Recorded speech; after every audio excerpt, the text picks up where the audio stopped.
cultures, that. A lot of women may go into denial when this happens to them.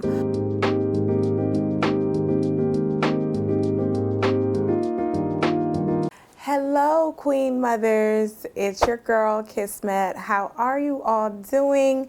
Welcome, Akwaba, to my channel. If you are returning, if you are new to my channel, have a seat because it's about to get real today. So I'm so excited to share with you today 5 signs that you are experiencing postpartum depression. And y'all, I just wanted to share this because a lot of women may go into denial when this happens to them. A lot of women don't want to accept, especially in communities like Black communities where we don't typically believe in things like therapy and we don't typically believe in things like mental illness. For all of you who don't know what postpartum is, it's a clinical diagnosis for any symptoms of sadness, things that you feel immediately after the birth of a child. 5 signs that you are actually going through postpartum. Number 1 is sadness. A lot of people don't realize how much leaves your body when you have a child.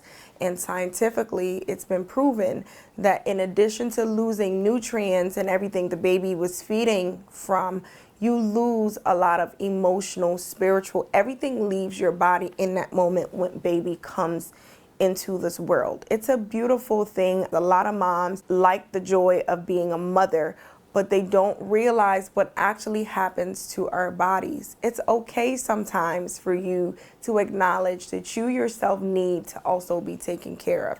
We're nursing, we're feeding, we're doing everything that we can for our children, our newborns, or even sometimes our spouses and anyone else around us. It's okay for you to understand that you need help and seek it when that time comes. My mentor always says this, and he says, you cannot pour from an empty place. You cannot pour from an empty cup. So if you're sad and you're depressed all the time after a child is born, you really cannot be in the right mental space to mother this child. A lot of us do damage that we don't even realize that we're doing because we have failed to acknowledge. So the very first sign that you are going through it is sadness. Number 2, difficulty bonding with the child. This is something that happens in extreme cases. A lot of moms don't realize that if you have no desire to nurse, a lot of people attribute it to tiredness. They think that, oh, I'm just tired, I'm just drained, I don't feel like doing this right now. And that's a sign that you have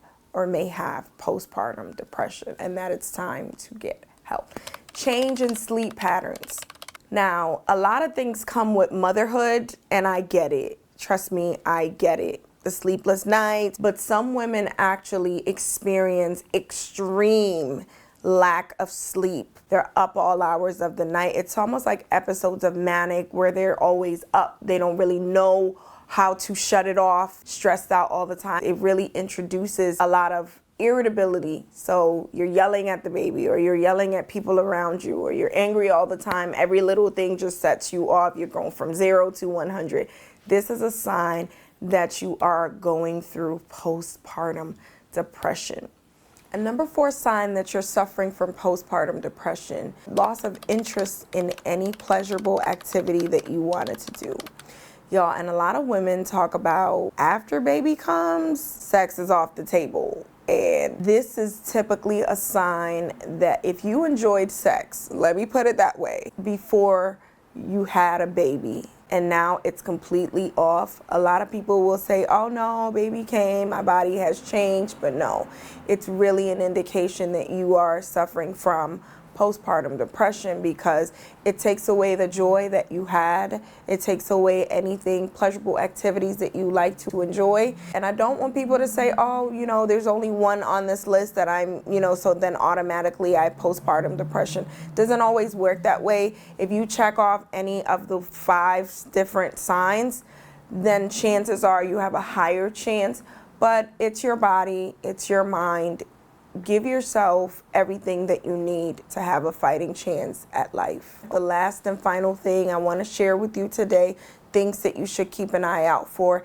Number 5 is panic attacks or anxiety. So I had a mom reach out to me, and she shared with me how she would literally have heart palpitations when she delivered, and she didn't know what they were. And she would have like this really big pit in the middle of her stomach, and it would always make her very fearful, very sad, and very afraid. You know, she started imagining things that she could do to her baby. First stage to recovery is actually acceptance and acknowledging what's going on with you. Because without acceptance, a lot of our symptoms, they'll continue to persist, and we won't be able to acknowledge and see how to get help. From my experience, you know, as a new mom, I had been a therapist, and for me, it was unbelievable. This can't be happening to me. This is not something I'm dealing with, and especially having an African background, a cultural background where we don't think mental illnesses exist at all. It was hard. It was difficult for me to actually be faced with the reality that I was actually going through something like that. And that prolonged the pain even more. Don't be in denial. Just make sure that you understand what it actually means to accept it. This is signs that you have or are developing postpartum depression, and that you do need to seek help. I love you all. Stay great. Stay blessed. Until next time, peace.